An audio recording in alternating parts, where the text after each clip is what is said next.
Hoy estoy aquí con Paloma. Hola Paloma, Muy buena. es un gusto tenerte aquí. El gusto es mío. Me gustaría, por favor, que te presentaras, quién eres o de dónde eres y a qué te dedicas. Bueno, llevo mucho tiempo presentándome, no por mi trabajo o mi reputación hace años, sino que no diré que soy nutricionista lo primero, aunque ya te he dicho. Siempre me gusta definirme como una persona que tiene una misión. Y mi misión es transmitir a la gente el cariño o la pasión que yo tengo por cuidar la vida.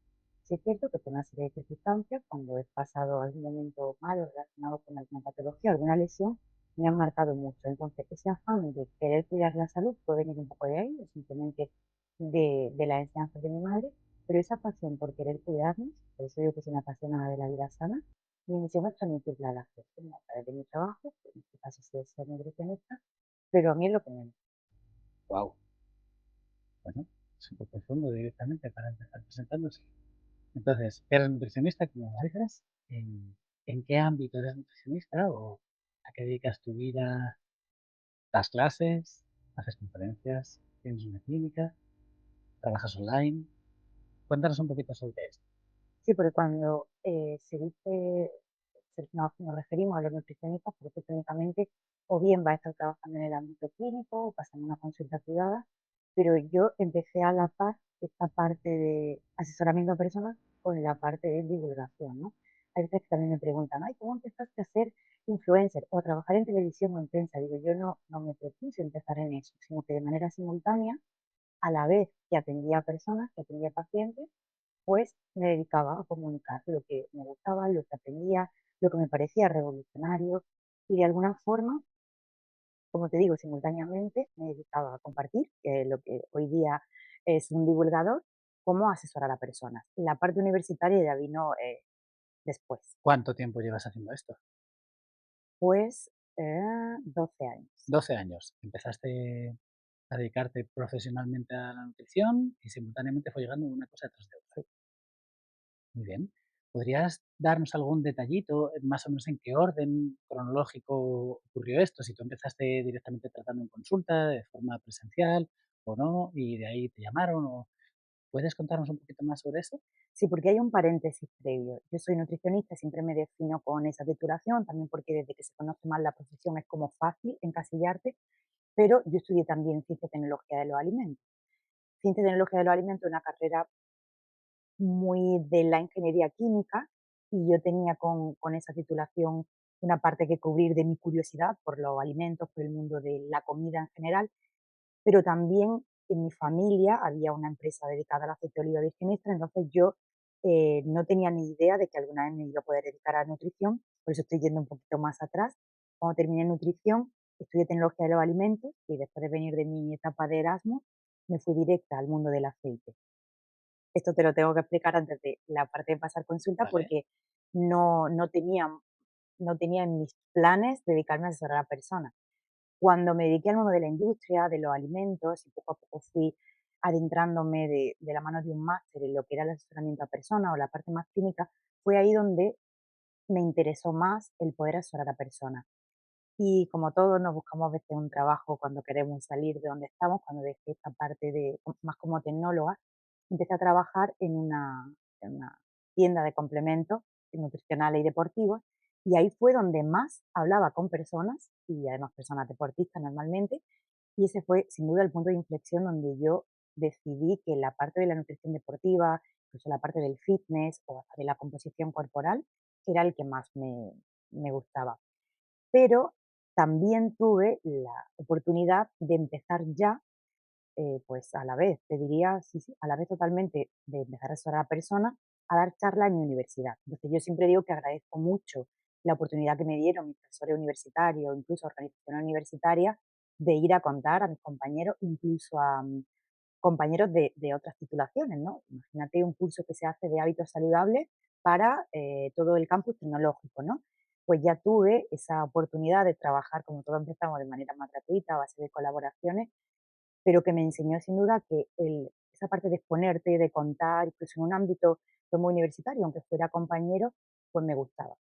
Entonces, por eso digo siempre que fue a la vez, ¿no? Que parece que empezamos a asesorar a personas, te haces un nombre, ¿no? En tu profesión y luego te empiezan a llamar.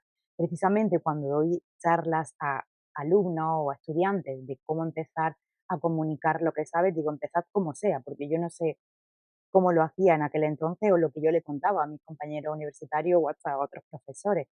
De esa forma yo creo que también vamos aprendiendo a cómo hacerlo y lo que nos gusta, que esto es muy importante. Vale, pero esto es, está dando como cuáles serían los pasos para empezar, pero yo creo que me hables sobre ti. Diste las charlas, Ujú. trabajaste en un sitio vendiendo complementos, te diste cuenta que te gustaba, ¿qué vino después? Pues me llamaron para formar parte de una clínica interdisciplinar. ¿Y cuánto tiempo estuviste allí? En esta clínica, como un año y pico o así, una clínica de fisioterapia, al final yo creo que fueron los fisioterapeutas los que más empezaron en el campo, del asesoramiento más privado, ¿no? Creo que al a la figura del fisioterapeuta se le empezó a valorar por parte del público general un poquito antes que al nutricionista, y como las personas sí que acudían a sus consultas de manera privada y pagaban por sus servicios, lo que yo viví es que los nutricionistas nos fuimos acoplando un poco a estos servicios, a esta Privados. exacto, exacto, siempre clínicas privadas. Diría que todavía no estamos tan aceptados o tan buscados, teniendo en cuenta la necesidad que tiene la población de nosotros. Pero esto Exacto, es otra historia. sí, sí. Después de este año y medio, te lanzaste en solitario, No, siempre colaboraste. siempre fui autónoma. Esto si nos ponemos vale, pues yo desde mi inicio fui autónoma y trabajé como autónoma en estas clínicas. Sí es verdad que esta llevó a otras muchas. Ahora mismo estoy, lo digo con frecuencia, en mi consulta número 12. ¿Vale? Es el puesto número 12 en el que estoy trabajando. De esta clínica, que está más enfocada a la fisioterapia y además de mujer, fisioterapia, pilates, medicina también, pues ya empecé como a colaborar con centros deportivos, con gimnasios, y todo esto a base de ir haciéndome como ese nombre ya en el mundo de la nutrición deportiva. Me preguntan con mucha frecuencia, ¿y cómo? ¿Qué estudiaste? ¿Qué hiciste? Pues aquí sí que es verdad que fue en gran medida gracias a la comunicación y a la prensa, porque yo no estudié máster de nutrición deportiva hasta después, pero me entrevistaban, colaboraba con marcas deportivas que me contrataban para escribir el blog o más adelante para hacer contenido en redes. Y claro, eso te hace como investigar en esos campos. Si tienes que escribir sobre maratón, nutrición en maratón o nutrición en artes marciales, al final sí que va ahondando en todo eso. Y yo siempre digo que me hice ese nombre en el mundo de la nutrición deportiva antes de formarme formalmente, porque formarnos ya sabemos que a día de hoy, pues uno si tiene interés puede hacerlo. Y ahí es donde se escribió un poco esa parte de especialidad, ¿Vale? Vamos, que como se diría tradicionalmente, estás más liada que la pata de romano. un poco. Y ahora, en tu día a día, ¿cómo es una, no sé, cómo es una agenda tuya? ¿Cuántas cosas tocas en una semana? Por no enrollarnos mucho. En esto siempre suelo decir, ¿no? Si yo no estoy nada liada, si yo vivo muy bien, pero luego cuando me hacéis estas preguntas y lo analizo o incluso analizo mi propio día, sí es cierto que hago muchas cosas muy diferentes, aunque sean todas en torno a mi trabajo, sí que son diversas. Ahora ya estoy en mi propia clínica, ¿Vale? entonces ya en mi propia clínica ya no es solo el pasar consulta yo, sino que también tengo que dirigir y organizar el trabajo de las personas que están a mi cargo.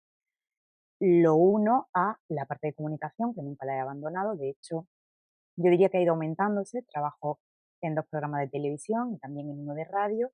La parte de prensa a lo mejor ya es más esporádica y más proyectos, pues bueno, sigo siendo conferenciante, esto también lo reduje bastante en dar charlas, conferencias, incluso colaborar con algunos módulos de algún máster, todo ese tipo de cosas, simplemente porque aquí sí que sufrí un cambio. Al principio yo prefería hablar a profesionales, como empecé dando charlas en la universidad, yo prefería que me llamaran para dar una asignatura de un máster o dar una superconferencia en un congreso muy profesional, pero luego me fue gustando más lo de dirigirme a público general, ¿no? A lo mejor alguna entidad o alguna actividad de retiro o cualquier tipo de foro donde el público desconozca más la materia. Siento como que es más agradecido el público, que la labor que hago pues tiene más fruto. Entonces, ¿cómo lo reparto? Yo siempre digo que con un buen Google Calendar, con mi Tetrix, intento dividirlo por bloques y sí que últimamente, voy teniendo como menos capacidad para ensamblar tantas cosas, me gusta que al menos no haya más de 2 actividades en un mismo día. Es decir, que si un día tengo que dar una clase en este sitio y pasar consulta, sean esas dos, pero no uniría este día ir a la radio con pasar consulta, con dar una charla aquí o con escribir un artículo de blog o dar una clase online. Más de dos cosas intento que no. Porque te ayuda a estar más focalizada, entiendo. Exacto. Porque, como has dicho, es por ordenar un poquito, ¿no? Pacientes, Ujú, gestión de tu clínica y de tu equipo, ujú. dar clases, dar conferencias, dar clases, asistir a, ¿qué más has dicho? Retiros también. ¿Hay algo que no toques? Se nos han olvidado actividades que consumen mucho mi tiempo, que son, para bien y para mal, las redes sociales. Eso es un tema. El mal de hoy, aunque bueno, gracias a las redes podemos comunicar lo que hoy quieras contarnos. Y en esto, en este podcast, que a mí me apasiona, creo que poder comunicar y entender cómo encontrar la paz, cómo encontrar la tranquilidad, cómo una persona de tus circunstancias o características de vida, que es una profesional de más alto nivel en España, o diría hispanohablante, porque seguramente tu labor se extienda hacia Latinoamérica o las personas que puedan entender tu trabajo en castellano, con tu propia clínica, dando clases en máster, dando conferencias, gestionando tu comunicación para otras plataformas o marcas, o porque también creo que me has contado por ahí detrás, hemos estado hablando, en, ¿cómo se dice esto? Es, bueno, cosas de tanto de cosmética como de Sí, soy nutrición, embajadora del gran embajador, marcas. vale, se me escapa un poco. Entonces, ¿cómo una persona que hace tantas cosas como tú encuentra la paz, encuentra la tranquilidad? Estoy en la búsqueda.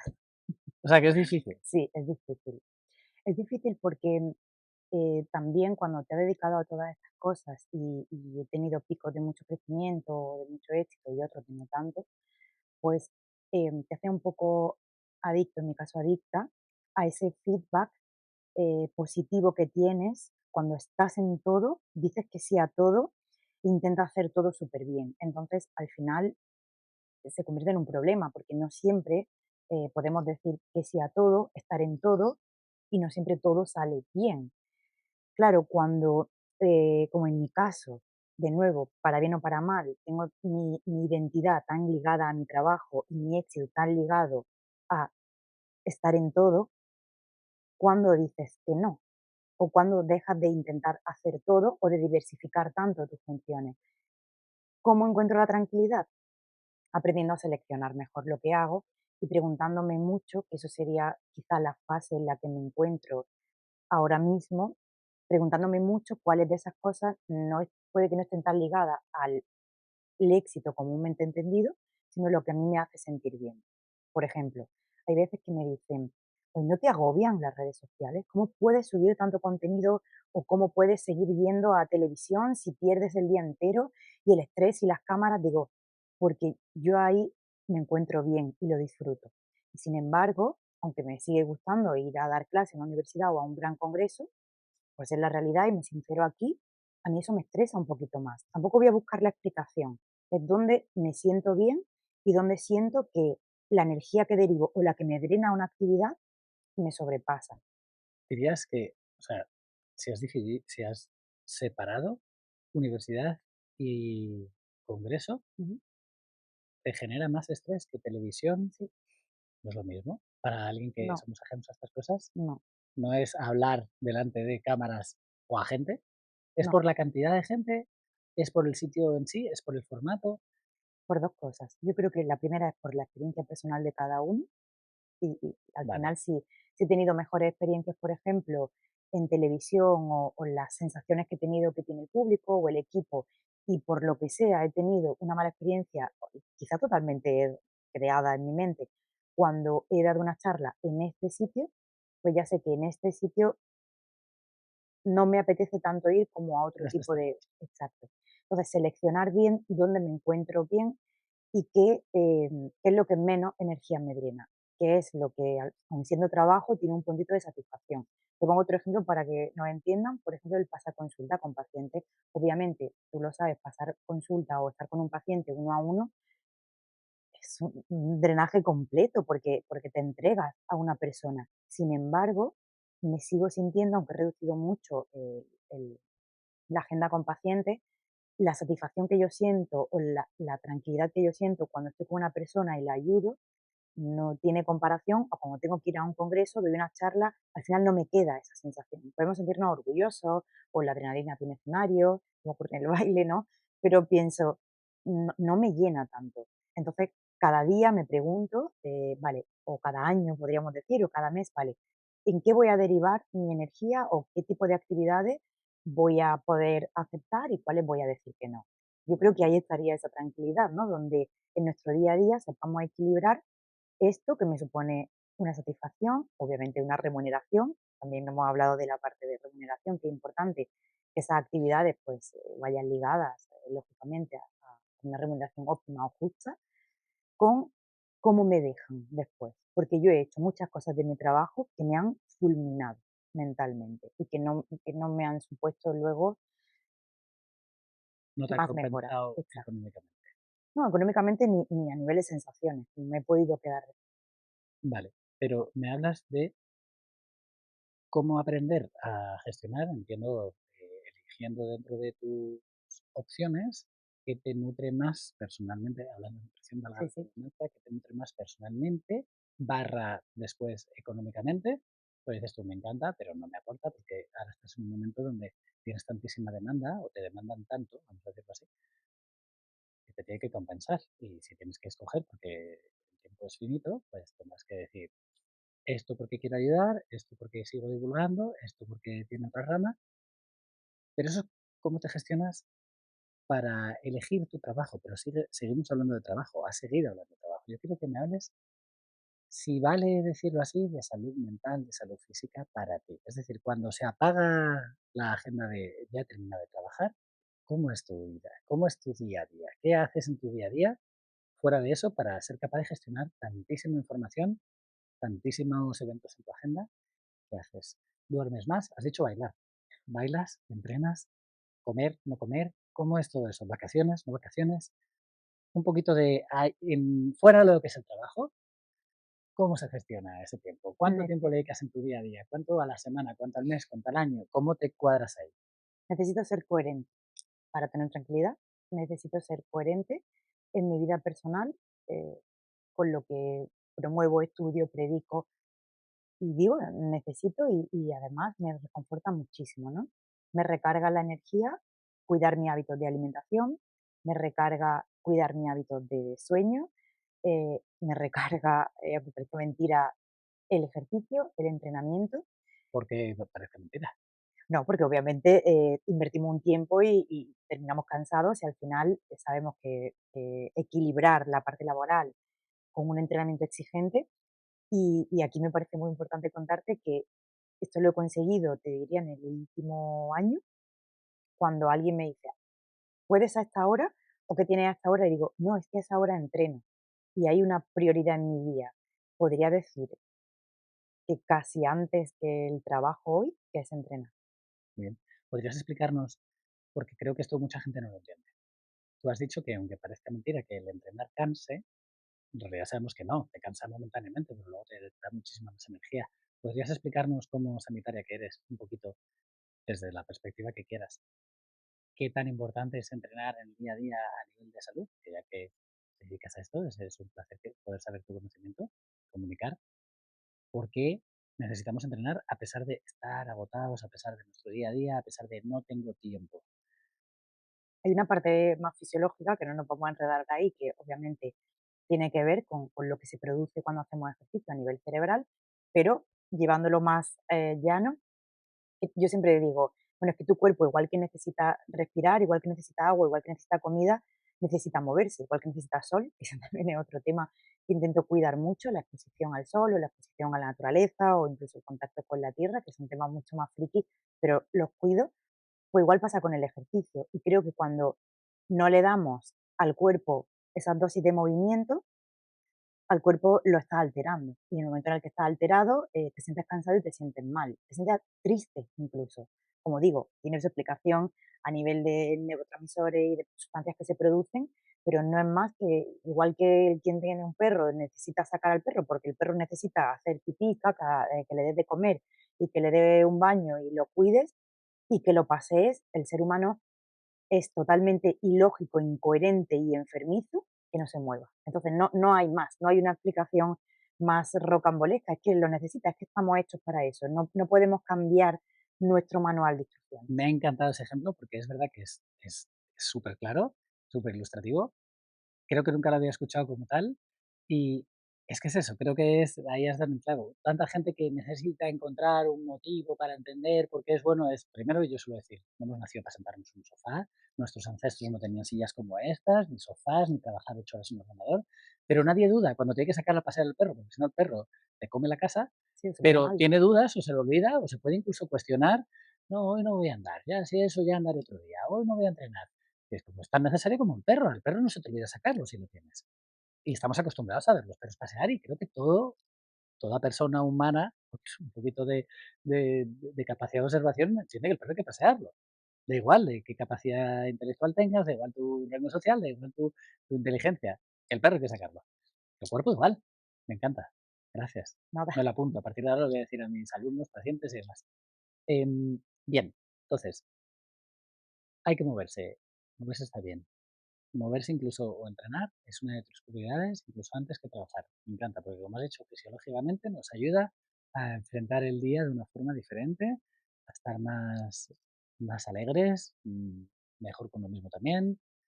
Bien, entonces, ¿entrenas? ¿Qué más? Intento cuidar muchísimo la higiene del sueño, ahora se habla mucho de esto, pero yo diría que la gente está muy concienciada con la parte de la alimentación, aunque no haga las cosas bien, incluso sabe la parte de movimiento y de ejercicio, aunque no lo ejecute, pero creo que la parte de sueño y descanso no. Y con sueño y descanso me refiero también a tener esa correcta exposición a las luces, a no estar alterando por completo nuestro ritmo, acostándose súper tarde, levantándose totalmente destrozado y destrozada. Eso es algo que intento cuidar un montón, el respetar esos ritmos de descanso y de exposición a luz que necesita el cuerpo. Vale. Eso sería, entiendo, da para una charla muchísimo más extensa sobre las cómo explicar la importancia de cada uno de esos pasos. Pero volviendo a esa tranquilidad, ¿a ti te da paz? Entiendo que es una persona súper ordenada, porque si no, no funcionarías, no podrías funcionar. Dormir, comer, ser coherente con lo que haces, entrenar. Y aparte de eso, hay algo que eso parece como lo natural. Ujú. Pero aparte, ¿qué te da a ti paz? Porque fisiológicamente eso te lo va a dar, ¿no? Va a hacer que tu cuerpo esté funcionando bien, el tuyo y el de todos, cuando seguimos esas rutinas, si quieres decirlo así, de naturales. Ahora, ¿cómo encuentras la paz con tanto follón, con tanta agenda, con tantas obligaciones, compromisos, responsabilidades, cosas que hacer? Dos cosas diferentes. Encuentro paz sintiendo que estoy haciendo las cosas mejor que antaño. Digo mejor que antaño en el sentido de creo que como un poquito mejor que antes, creo que entreno mejor que antes, creo que me relaciono mejor que antes porque mi carácter se ha modificado o bien porque lo hemos trabajado o no. Creo que tengo más ordenada esta parcela de mi vida, creo que soy un poco mejor que el año pasado. A mí eso me da tranquilidad y no por sumar más cosas y hacer las cosas mejor. Ahora viene lo segundo, me da paz quitar las cosas que no me están proporcionando esos beneficios. Te quiero decir, me da paz cuando quito algo, sea trabajo, o sea un ocio, o sea una persona que no me estaba aportando algo bueno. Eso me da muchísima tranquilidad.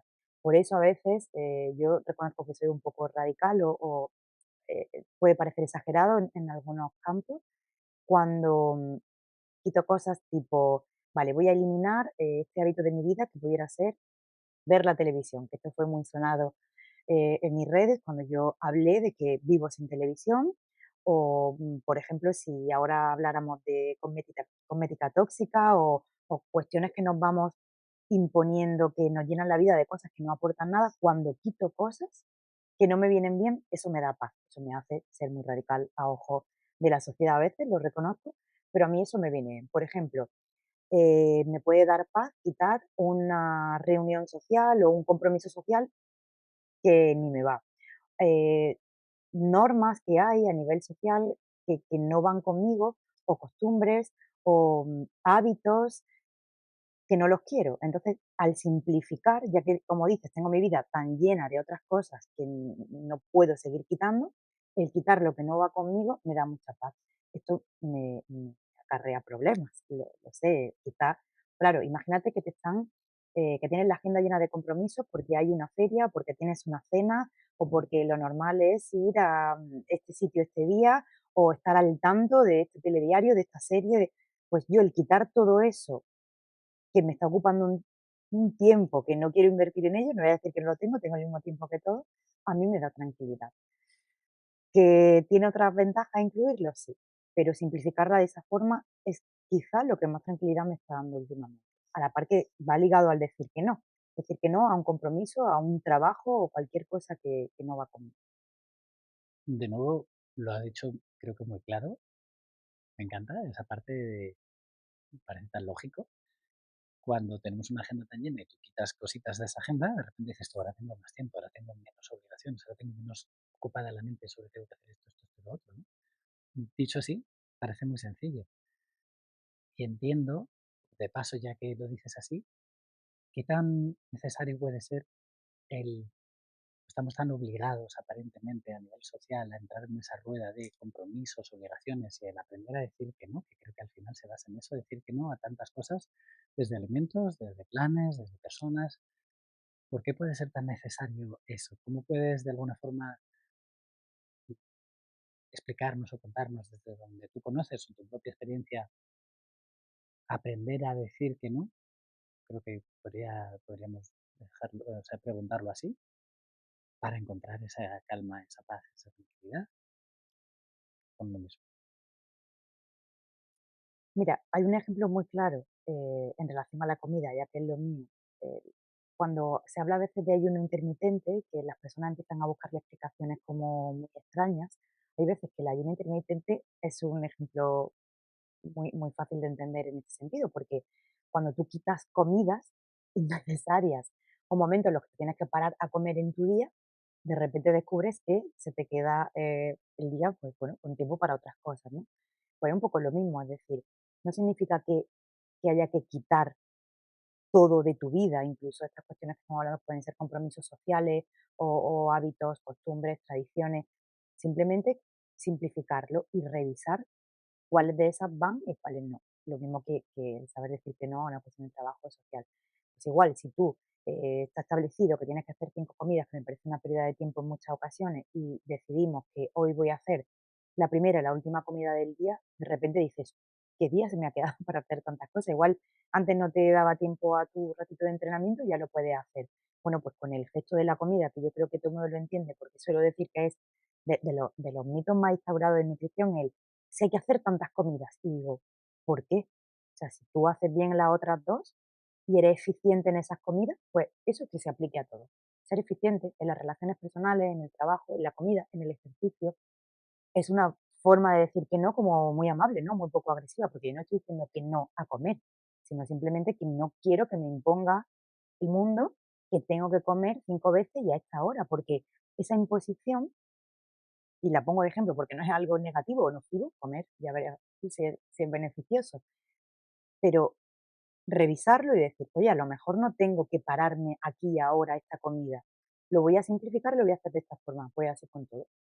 De hecho, ya que has dicho ese ejemplo de las 5 comidas, yo recuerdo quizá debe hacer 20 años, ¿no? Que se puso sobre moda de, no, hay que hacer 5 comidas. Que supongo que, bueno, pues sería alguna moda de tal, luego seguramente se ha estudiado que no es necesario y que mientras tú ordenes tus nutrientes a lo largo de tu día y tu ingesta de comidas está bien. Pero también es verdad que es que si nos paramos a decir, tengo que cocinar, tengo que pararme, tengo que sentar, tengo que comer, tengo que descansar la comida un poquitín, hay un montón de tiempo ahí. Entonces, si quitamos una, de repente, efectivamente te da tiempo para entrenar. Yo le digo a mis pacientes, ¿tú comes todos los días? Y me dicen, sí, claro. Digo, pues de la misma forma que me dices, con esa seguridad, sí, claro, pero ¿entrenas todos los días? No, es que no tengo tiempo. Digo, 20 minutitos al día. Si quitamos una de esas comidas, que por lo general le dedicamos mínimo media hora, Sí. diría yo, y media hora a lo mejor al desayuno, que es el más cortito. Pero tenemos acostumbrados a que la comida, si tienes tiempo, te alargas mínimo una hora, la cena tres cuartos de lo mismo. Si quitamos media horita, a lo mejor podemos meter 20 minutitos de entrenamiento. Y como digo yo, 20 minutos, 10 3 oportunidades cada hora. en 24 horas tienes 72 oportunidades diarias de hacer, de entrenar 15 minutos. Y la gente parece que todavía busca algunas cosas, no entiendo por qué, que no entienden que el movimiento es casi lo básico. Ya que hablamos sobre movimiento y comida, si hubiera que elegir una de las dos, sé que puede ser algo un poquito así por encima. ¿Qué tan importante puede ser una u otra? Vamos a poner un caso ultra extremo, Venga, ¿no? Solamente puedo elegir una de las dos, como o entreno. es que comer hay que comer, claro. Y moverse hay que Vamos a moverse. decirlo de la siguiente forma. Una persona que coma muy mal o se mueva, o una persona que se mueva, o sea, una persona que coma muy mal y se mueva, o una persona que no se mueva nada y esté intentando Y comer que coma bien. muy bien. Me cuesta porque yo solía decir, la respuesta que he dado toda mi vida ha sido esta. Es más importante enfocarse en que la persona se mueva, porque yo digo, el cuerpo es tan maravilloso que de la mierda que tú comas, ¿se puede decir mierda en tu podcast? Se De la puede. mierda que tú comas, el cuerpo va a extraer nutrientes y va a utilizarlos para producir energía y ya tu cuerpo hará lo que pueda con ello. Pero es que como no te muevas, no te mueves es moverte o cero. En la alimentación es comer bien o comer esto y que yo haga un poco lo que pueda. No, es que hay personas que se mueven cero. Por eso siempre solía decir, es que creo que tenemos que enfocarnos en que las personas entiendan la parte de movimiento, de ejercicio, porque comer van a comer, o sea, comer come la población. Que algo tiene. Exacto, que algo tiene. Pero bueno, luego es cierto que no es tan así, que hay personas que se mueven y hacen ejercicio, deportistas que entrenan, y que si no están aportando los nutrientes adecuados, incluso sustancias nocivas, por mucho ejercicio que hayan hecho, pues van a sufrir consecuencias muy Pero ya negativas. hablando de deportistas que están Exacto, buscando un algo específico, como ser más, sacarle más rendimiento a su ejercicio, cansarse menos, dormir mejor, tal, tal, tal. Pero sí que es verdad que creo que hoy en día tenemos una sociedad cada vez más sedentaria y que los índices de obesidad creo que en Europa siguen creciendo, o en el mundo, y en España además, creo que hace poco leí, no sé si es verdad, corrígeme, que tú eres la experta en esto, creo que tenemos el índice de obesidad infantil más alto de Europa. sí, de Esto es Europa verdad, sí. 20%, Sí, ¿no? porque México está ahí, pero bueno, sí, De Europa. pudiera ser también. Es que esto es muy Sí, sí, fuerte, que sí. los niños hoy en día están pegados a las teles o pantallitas o tablets y demás, en vez de salir a jugar a la pelota como hacíamos nosotros. Y entonces, aparte de comer fatal, no se mueven. Hay un problema en todo esto, y es lo que hace a la gente estar enferma, intranquila, y es el exceso de comodidad. Si alguien quiere encontrar respuestas de lo que le va a venir mejor a hacer en torno a su estilo de vida, su movimiento y hasta su comida, es si es muy, muy, muy, muy cómodo, es malo para ti. Lo explico. ¿Qué va a ser más saludable? Cogerme esta ensalada que he visto aquí, que la abro y me la pongo y pone César y no sé qué, o comprarme este pimiento, este tomate, este pollo que me tengo que cocinar, vale. Si es muy cómodo comerte eso, seguramente no te venga bien y sea nocivo. Salir de la comodidad implica también pues, ese desplazamiento caminando, esa persiana que tienes que bajar en lugar de darle un botón, me parece que todos tenemos todo domotizado en casa, pero todo exceso de comodidad te enferma. Ascensor o escaleras. Exacto. El exceso de comodidad de verdad es lo que nos tiene como nos tiene. La película Wall-E la justa, donde al No, final, el robotito, ¿no? sí, la que terminan las personas como en una silla que te lleva todo, tienes aquí tu refresco, o sea, todo lo tiene al alcance de tu mano. Estamos muy, ¿El muy robotito va cerca de eso. sobre eso? No, el robot, bueno, la historia, no te la voy a desvelar, la Vale, tienes voy a que querer verla, verla ya. pero en definitiva está, pues bueno, hablando del futuro y de cómo viven las personas, las poblaciones viven totalmente enganchadas a su pantalla, con todo al alcance, comida nociva al alcance y empotrado en una silla que te mueve y a tu pantalla. Qué Bueno, pena, qué horror. pues Vamos camino de eso, además. camino Me de da eso. mucho la impresión. Paloma, bueno, pues por cerrar, ¿hay algo que te gustaría comunicar? Si hubiera un minuto en el que dijeras, ¿cómo exprimo o hago un zumo de mi conocimiento que pueda servir a la gente para inspirarse, para encontrar esa tranquilidad, como consejo de salud física, mental, nutricional? Si pudieras decirle algo a la gente, un consejo que digas tú, esto es importantísimo para tu vida, ¿qué sería? Pues centrándome en la parte de alimentación y lo que nos nutre, me gusta explicar que hay tres cosas que nos nutren y que tienen que prestarle atención en este orden. Claro, a mí me vienen preocupados por la comida y de menos a más importante nos nutre lo que comemos, nos nutre el ambiente en el que vivimos, y ahí podemos meter el movimiento, el sol, la tierra, el contacto con todo el entorno, incluso con los demás, pero hay algo súper, súper importante que nos nutre, que es nuestras emociones, nuestra mente y lo que pensamos. Quiero decir con esto que todo lo que hagamos en ese entorno, que era el 2, todo lo que hagamos con la comida, que era el 3, que recordemos menos importante que los otros dos, cómo comemos algo, cómo lo seleccionamos y desde dónde lo hacemos, va a ir ligado a esa parte de emociones que tenemos. Entonces, podemos estar súper preocupados por la salud y por lo que queremos comer y por lo que queremos alimentar, vivir, entrenar, pero si esos pensamientos y esas emociones no están trabajadas y no estamos comiendo y entrenando desde ese punto amable con nosotros, que también lo trabajamos en conjunto, oye, ¿de dónde viene? Eso que quieres hacer una dieta y perder peso y tal, eso viene de un castigo porque así te odias y no te gusta, si quieres cambiar algo, te lo estás haciendo como un regalo que te haces, lo podríamos resumir así. Si todos los hábitos que vamos a hacer estilo de vida saludable, tú lo haces como un regalo que te quieres hacer, vuelvo al inicio de todo lo que te he dicho, de toda medicina, que es un poco poniéndome bastante cursi, honrar la vida, ¿no? Si tú la forma que tienes de comer, de moverte y de querer cuidarte no es porque respetas tu vida y es porque odias un chilín o porque quieres más dulce total, aunque todo lo demás pierde sentido. Y para mí no es necesario. Desde el yoga hay una frase que me encanta que es, yo creo que se dice en yoga, pero vale cualquier otra disciplina, que es el amor con el amor. Y que cuando te amas a ti mismo, sin tantos estereotipos antes y tal, si te aceptas, te miras, te respetas, te amas, además, tienes solución. Bueno, pues, Paloma, muchísimas gracias por tu tiempo. Ha sido un placer tenerte. Espero poder revisarte más adelante, que nos cuentes un poquito más de qué haces para tener esa vida tan saludable que llevas y muchísimas gracias. Hasta la próxima.